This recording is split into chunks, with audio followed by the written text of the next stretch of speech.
Unfortunately अब मैं हर एक वीक अपलोड करूँगा classroom of the elite season 2 के रिव्यूज़। मैं जानता हूँ कि चैनल के मेजॉरिटी लोगों को एक्सप्लेनेशन वीडियोस देखना पसंद है, मगर कभी कभी रिव्यूज़ भी देख लिया करो।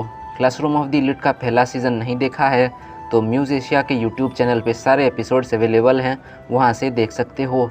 सीज़न 2 भी म्यूज़ एशिया और म्यूज़ इंडिया अपलोड कर रहा है, तो उसके भी मज़े लो और फिर मेरे पास आओ।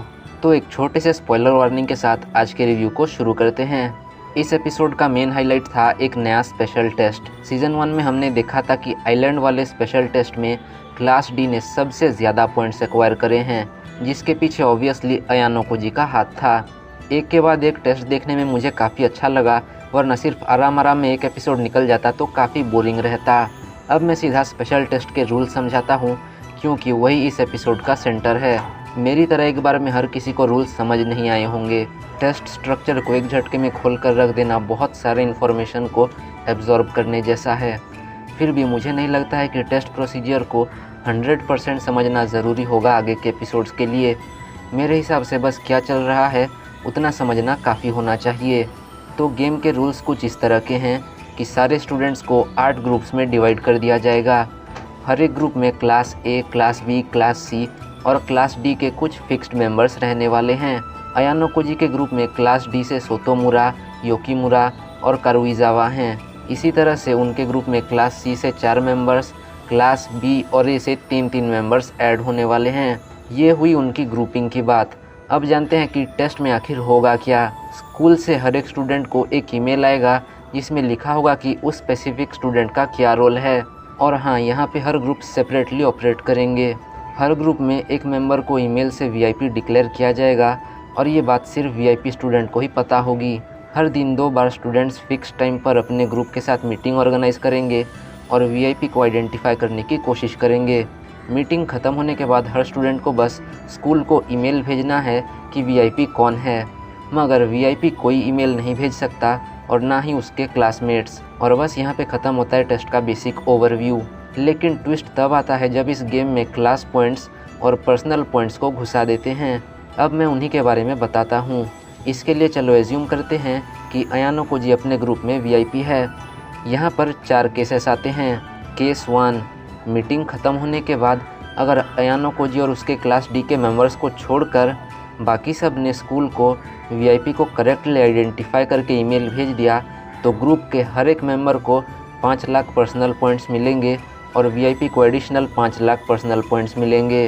केस 2, अयानो कोजी और उसके क्लासमेट्स को छोड़कर बाकी सब लोग ईमेल भेज सकते हैं, ये तो क्लियर है। अगर उनमें से एक भी स्टूडेंट अयानो कोजी को गेस नहीं कर पाता है तो सिर्फ और सिर्फ अयानो कोजी को ही 5 लाख पर्सनल पॉइंट्स मिलेंगे।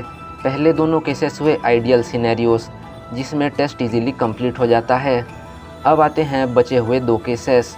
केस 3, टेस्ट ख़त्म होने से पहले अगर अयानो कोजी और उसके क्लासमेट्स को छोड़कर कोई और इंडिविजुअल स्टूडेंट अयानो कोजी को आइडेंटिफाई कर लेता है तो उस स्टूडेंट को 5 लाख पर्सनल पॉइंट्स और उसके क्लास को 50 क्लास पॉइंट्स मिल जाएंगे और यहीं पे टेस्ट ख़त्म हो जाएगा। अगर अयानो कोजी का क्लासमेट ऐसा ईमेल भेजता है तो उसके आंसर को इनवैलिड करार दिया जाएगा और टेस्ट चलता रहेगा। केस 4, टेस्ट ख़त्म होने से पहले अगर अयानो कोजी और उसके क्लासमेट्स को छोड़कर बाकी मेंबर्स में से कोई एक गलत ईमेल भेजता है तो उस स्टूडेंट के क्लास से 50 क्लास पॉइंट्स माइनस कर दिए जाएंगे और क्लास डी को मिलेंगे ये सारे 50 क्लास पॉइंट्स। और इसी के साथ अयानो कोजी जो कि वीआईपी है उसे 5 लाख पर्सनल पॉइंट्स भी मिलेंगे और ऐसा होने पर भी टेस्ट ख़त्म हो जाएगा। और केस 3 की तरह यहाँ पर भी अयानो कोजी के क्लासमेट्स का आंसर एक्सेप्ट नहीं किया जाएगा। टेस्ट के हेक्टिक रूल्स तो यहाँ पे ख़त्म होते हैं, मगर इंटरेस्टिंग चीज़ें यहाँ से शुरू होती हैं। हर एक सिनेरियो के पॉइंट्स डिस्ट्रीब्यूशन में इतना अंतर है कि अपने ग्रुप में मिलकर वीआईपी को आइडेंटिफाई करने से ज़्यादा प्रॉफिट खुद वीआईपी को पहचान कर ईमेल कर देने में है। मगर इसके साथ रिस्क बहुत ज़्यादा है क्योंकि इंडिविजुअल की गलती की वजह से पूरे क्लास को भुगतना पड़ेगा। इतने मसालेदार गेम को जानकर मेरी एक्साइटमेंट तो काफ़ी बढ़ गई थी, मगर बीच में आ गए बोरिंग मीटिंग्स। अयानो कोजी के ग्रुप में क्लास सी से इचिनो से है जो बेसिकली उनके ग्रुप को इजीली लीड करती है।